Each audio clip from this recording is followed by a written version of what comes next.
Hello everyone, let's pay tribute to MS Swaminathan, who is known as the father of India's Green Revolution. He was the person who was actually responsible to fill India's stomach, and he went through so many struggles in order to bring green revolution to country like India. Let's see what were his struggles. But before that, what were the reasons that actually green revolution was needed in our country?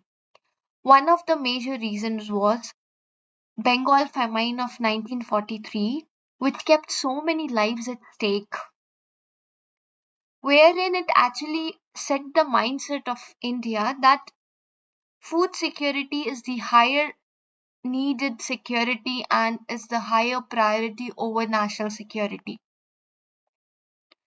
Not just that, there was one of the other major reason, that is PL 480 scheme, which used to happen in 1960s, according to which there used to be export of wheat grains from USA to India via ship, and it was used to call, and people or even the experts used to call that as ship to mouth existence. And the literal meaning of which is that only when there will be export of wheat grains via ship to India, then only people will be able to keep the food in their mouth and fill their stomach. And because of this scheme, USA took so much advantage of India in order to take the decisions of India in favor of USA in their worst situations of wars like Vietnam War. But what was the reason that we were not able to grow wheat grains in our country? The main reason was that when we used to put more manure and fertilizer to our crop fields, which made the stalks even more lighter in weight and the seeds more stronger or more heavier. That stalks were not enough to bear the weight of the seeds, and finally, these stalks used to bend and lodge, and that used to create the whole crop field to go in vain and waste. Then MS Swaminathan took entry and he decided to do the genetic mutation wherein the stalks can be made even more stronger and shorter so that it will bear the weight of the seeds and which will help in growing wheat grains in our country.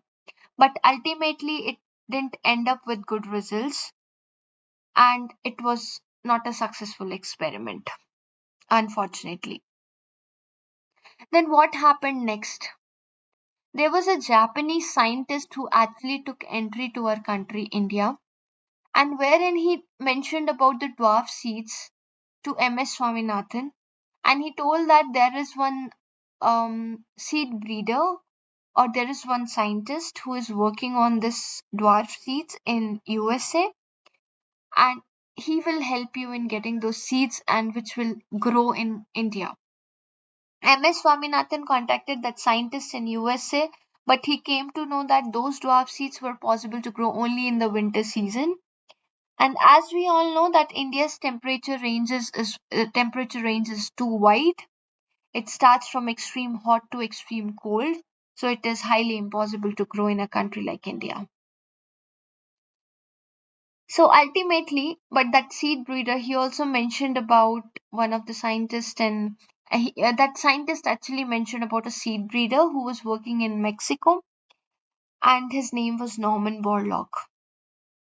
And MS Swaminathan was very happy to hear his name because he already knew about Norman Borlaug. He contacted Norman Borlaug and invited him to India in 1960, but he visited India in 1963 because of bureaucratic delays. If he would have visited before, actually in those 3 years, so many lives would have been saved. Anyways, let's move further. He visited India and he also showed and he also told about seeds which can be used in India. MS Swaminathan raised his voice and finally he took the approval of the funds for the trials to be done in India. Trials were done in India and the results were really very good and it was completely successful. But then also there were so many oppositions to get the complete uh, stock of seeds in order to cater to complete needs of India. The reason being that these seeds were made or by the Rockefeller Foundation, which is a US foundation, and there were already so many trust issues with USA. But someone has to take the risk, that is taken by Lal Bahadur Shastri, our great leader, and finally 18,000 tons of seeds were imported from Mexico to India, and that gave good results, and that actually was a very successful contribution by Norman Borlaug and by MS Swaminathan. Not just that, no success comes with no cost. This green revolution came, but it ultimately brought so many problems with it.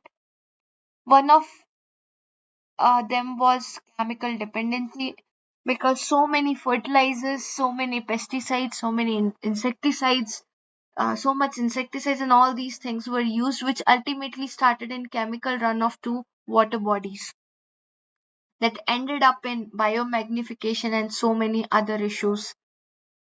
Water depletion happened, that is, the groundwater level also decreased because of higher usage of water in order to cater to vast range of crop fields.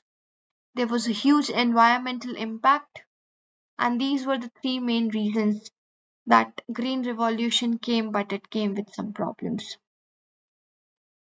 But do you really think that this is what MS Swaminathan wanted? Of course not. He wanted evergreen revolution, not just green revolution.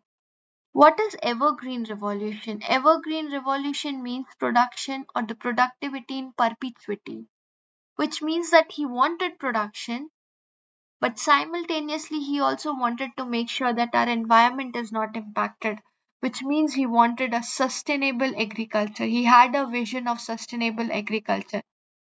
And are we on that same path? Of course not. There is a lot of introspection that is needed from our end. So that is all which was mentioned in the Hindu article about the tribute to MS Swaminathan. But if we really want to pay tribute to him, we should ask some questions to ourselves. That is it really happening in our country that scientists are allowed to raise their voices and directly talk to political leaders, which happened during that time? And research institutes are allowed, or do they have that much freedom to do the experiments whatever they want without much approvals needed? Unfortunately, the answer to both of the questions are no. And that really needs, and this really sets the bar that we need introspection about what all we have done and what all we have to do in our future. So that is all for today. Let's meet in our next discussion. Thank you very much for the discussion.